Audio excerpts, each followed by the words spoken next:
I never imagined my 40th birthday would become the line that split my life into before and after. I'm Daniel Hawthorne, born and raised in Manchester, the kind of man who believed loyalty was something you earned by giving it first. I didn't expect perfection from marriage.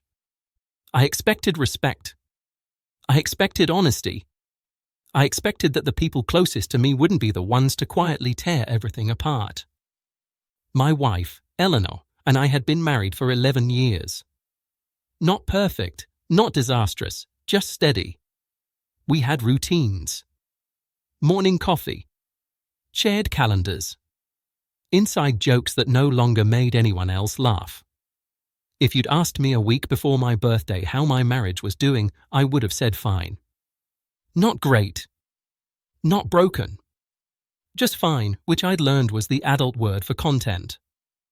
My best friend, Marcus Reed, had been part of my life even longer. We met at university, survived bad jobs and worse apartments together. He was the guy who helped me move, who stood beside me at my wedding, who knew every stupid mistake I'd ever made. I trusted him without thinking.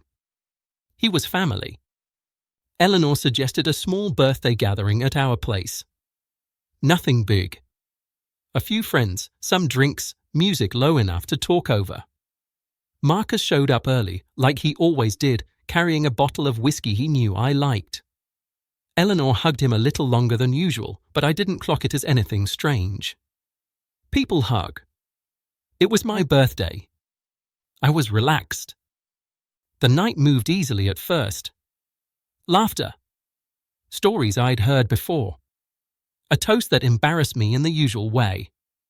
At some point, I stepped into the kitchen to grab more ice. When I came back into the living room, the music was louder, the lights dimmer. People were dancing in loose, careless circles. That's when I saw it. It wasn't dramatic.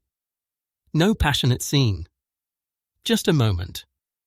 Eleanor leaned in toward Marcus, her hand on his arm, and she kissed him. Not a cheek kiss. Not a drunken peck. A real kiss. Familiar. Comfortable. The kind you don't give by accident. The room didn't freeze. No one gasped.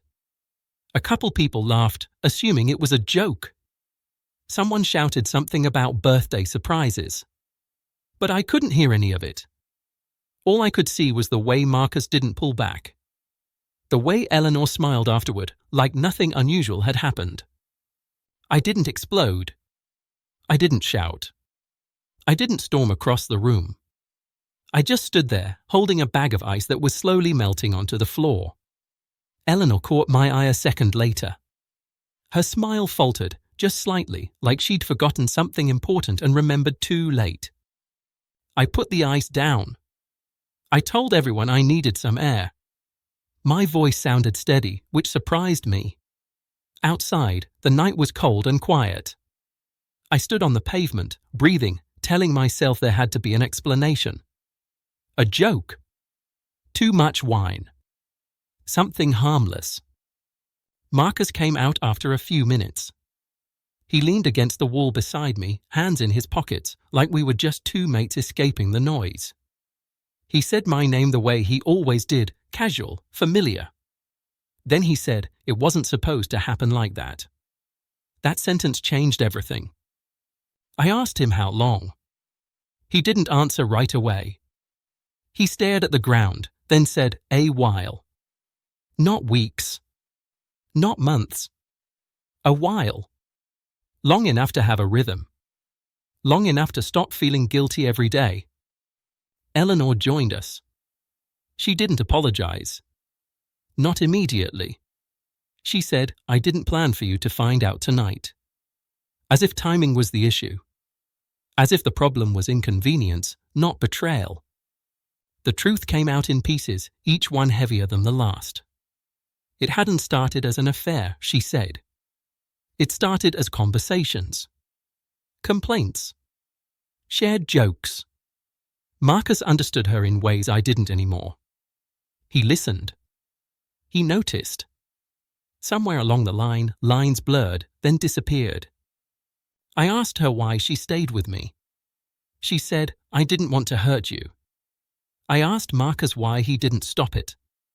He said, "I didn't want to lose you." Both answers felt hollow. Both were about their comfort, not my reality. The party ended quietly. People left early, sensing something was wrong but not knowing what. When the door closed behind the last guest, the house felt unfamiliar, like I was standing in someone else's life. I told Marcus to leave. He hesitated, then did. He hasn't been back since. Eleanor cried then. Real tears. She said it didn't mean she didn't love me. That it was complicated. That marriages go through phases. I listened without interrupting.